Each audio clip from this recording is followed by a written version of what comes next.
Bismillahirrahmanirrahim. Assalamualaikum warahmatullahi wabarakatuh.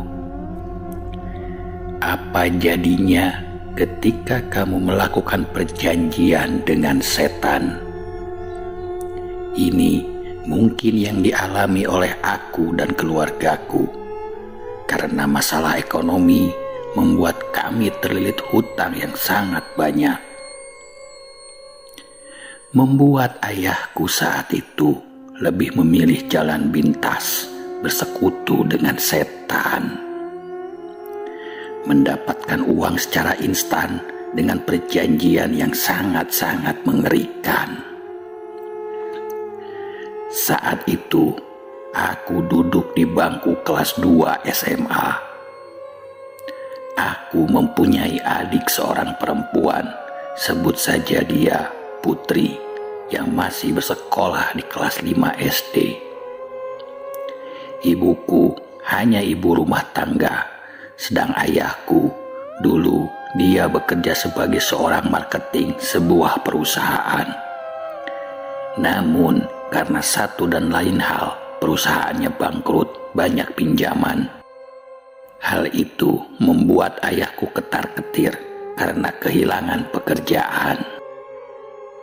Sampai suatu hari dia pergi pamit dan bilang akan mencari pekerjaan dan pulang akan bawa uang yang banyak katanya. Hampir 1 bulan lamanya ayahku pergi dan tidak ada kabar sama sekali. Saat itu kami pikir dia menelantarkan kami, tapi ternyata tidak. Ayah kembali pulang dengan uang yang sangat banyak. Di mana saat itu kami bisa pindah rumah, bisa membeli mobil baru, perhiasan emas, dan semua hutang-hutang ayah terbayarkan. Ketika ditanya sebenarnya apa yang ayah lakukan, ayah tidak pernah mau menjawabnya. Dia hanya bilang bisnis, ada sebuah bisnis tender sukses dan untungnya besar. Sampai suatu malam, secara tak sengaja, di rumah baru yang kami tempati itu, ayah membuat satu ruangan yang hanya dia saja yang boleh masuk. Malam itu, kupergoki ayah masuk ke dalam sana dan pintunya tidak tertutup rapat. Aku yang penasaran coba mengintip dari sela-sela pintu. Kulihat ayah sedang duduk bersemedi dan terlihat seperti sedang membaca sesuatu dengan serius. Mulutnya berkomat kamit membaca mantra yang entah apa itu. Aku tidak mengerti. Hingga tiba-tiba saja badan ayah seperti terlilit ular. Dia mulai meregang dan dari posisinya yang sedang duduk bersila, kini dia terlihat terlentang seperti ada yang melilitnya. Melihat itu, aku buru-buru langsung lari, tidak mau melihat lebih lanjut lagi. Di keesokan paginya, ketika bertemu dengannya, ayah terlihat biasa-biasa saja. Kulirik pintu kamar itu kembali tertutup dengan rapat. Ruangan itu tidak ada ventilasi, tidak ada jendela. Aku merasa terbebani mengetahui hal itu, hingga akhirnya aku bercerita pada seorang temanku. Temanku bilang, mungkin ayahku melakukan pesugihan, karena biasanya di dalam satu rumah dan ada satu ruangan yang tidak bisa dibuka, berarti itu pesugihan. Kata-kata temanku ini membuatku mengamininya, karena memang tidak ada juntrungan yang jelas. Tiba-tiba ayah pulang membawa uang yang sangat banyak dan melakukan ritual-ritual yang aneh di kamar itu. Tapi apa yang harus aku lakukan? Apa aku biarkan saja? Toh ternyata aku pun ikut menikmatinya. Aku mempunyai sepeda motor yang baru, gadget yang baru. Bahkan kami pun tinggal di rumah yang mewah. Serba salah pikirku, tapi jelas ini salah. Aku pun pamit pergi pada temanku.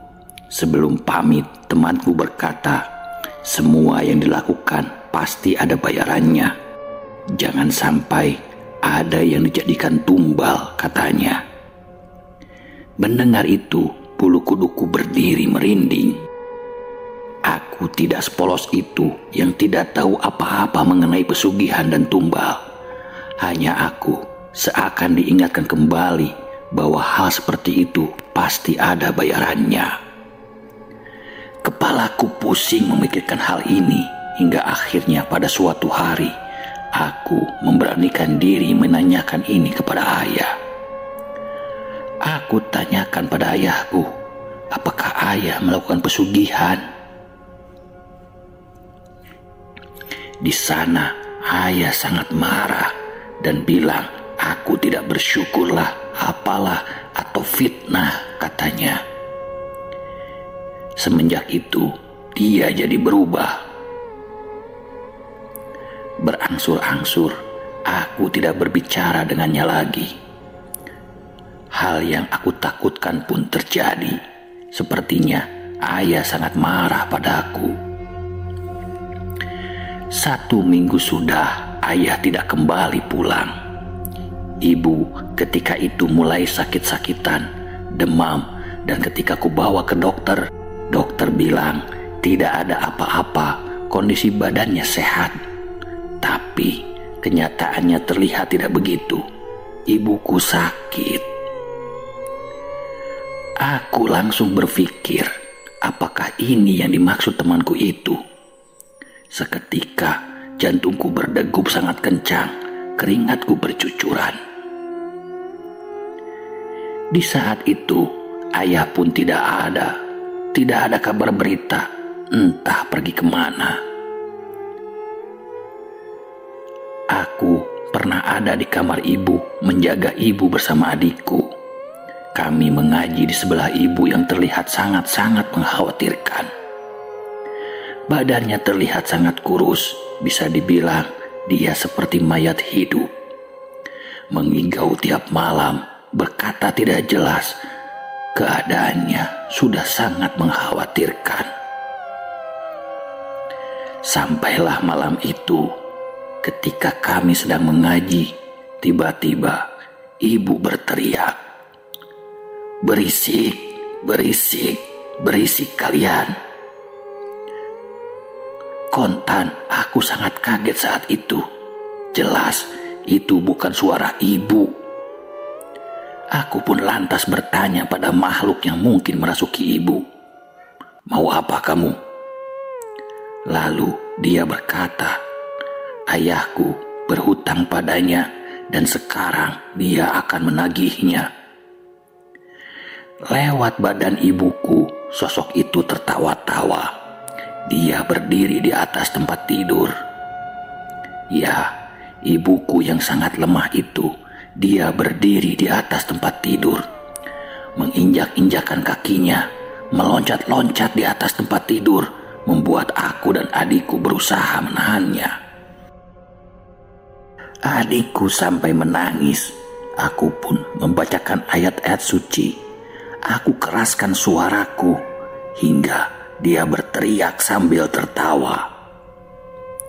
Tak lama sosok itu pun pergi dan ibuku kembali lemas dan terjatuh di atas tempat tidur. Dan tiba-tiba figura, cermin, hiasan dinding yang ada kacanya terjatuh secara serentak di rumahku itu.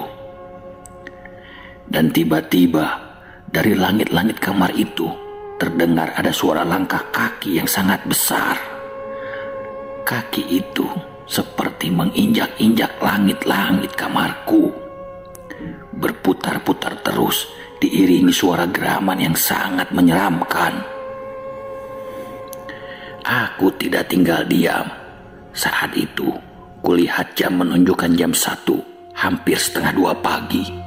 Aku coba menelepon saudaraku, uak, tante, omku yang mungkin bisa membantuku. Dan akhirnya, salah satunya mengangkat teleponku dan dia bersedia datang untuk membantu. Kujelaskan apa yang terjadi pada ibuku dan dia berkata dia akan membawa seseorang yang bisa untuk menyelesaikan ini. Tak lama, kurang lebih 1 jam kemudian, omku datang bersama seorang ahli spiritual, sebut saja Pak Danang. Tanpa basa-basi, Pak Danang pun langsung mencoba menerawang dan melihat apa yang terjadi di rumahku itu. Singkat cerita, memang benar, ternyata ayahku melakukan pesugihan, dan sosok pesugihannya adalah siluman ular. Namun, mempunyai badan setengah manusia seperti seorang ratu. Dan sosok ini mempunyai banyak ajudan. Salah satunya adalah sosok yang besar, tinggi, dengan mata merah dan bertaring yang tadi masuk ke dalam raga ibuku. Pak Danang pun mencoba menetralisir segalanya. Sosok gaib ini memang sangat kuat. Namun, akhirnya Pak Danang bisa menetralisir semuanya.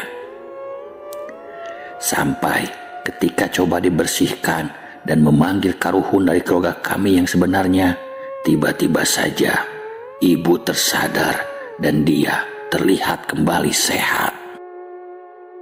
Namun demikian, Pak Danang berpesan, sakitnya ibuku ini sudah pindah dan kembali pada ayah yang entah ada di mana saat itu. Lebih baik kita mencarinya untuk membersihkannya juga, karena jika tidak, ini akan sangat berbahaya. Kami pun mencoba mencari ayah, hingga akhirnya kami menemukannya. Dia masih berada di satu kawasan dekat dengan saudara-saudara ayah yang lain. Dan benar saja, kondisi ayah sangatlah buruk, sakit, dan dia terus meminta maaf pada kami. Dia terus melihat hal-hal yang tidak dia inginkan. Dia bercerita tentang sosok besar yang selalu datang setiap malam. Sosok itu marah padanya dan badannya sangat sakit seperti dililit ular yang membuat nafasnya menjadi sesak. Pak Danang pun akhirnya coba menetralisirkannya. Namun, apa yang sudah didapatkan bagaimanapun itu tidak halal, dan bersiaplah jika suatu hari nanti akan kembali seperti sebelumnya. Begitu tutur Pak Danang. Kami pun siap. Tidak bisa aku ceritakan dengan detail seperti apa. Yang jelas, setelah kejadian itu, kami pindah rumah ke rumah yang lebih sederhana. Ayahku menjadi sangat rajin beribadah, meskipun ada bayaran yang harus dia bayar. Kini kakinya menjadi lumpuh. Sebuah pengalaman berharga. Mungkin cerita atau kejadian yang aku alami ini menurut kalian yang mendengarkan tidak seram, tapi bagiku ini sangat menakutkan. Apa jadinya jika ini terjadi pada kalian yang sedang mendengarkan, di mana salah satu dari kalian dijadikan tumbal hanya untuk sebuah materi yang pada akhirnya tidak akan dibawa mati. Nah, demikianlah teman-teman cerita pada kesempatan kali ini. Mohon maaf atas segala kekurangan. Billahi taufik wal hidayah. Wassalamualaikum warahmatullahi wabarakatuh.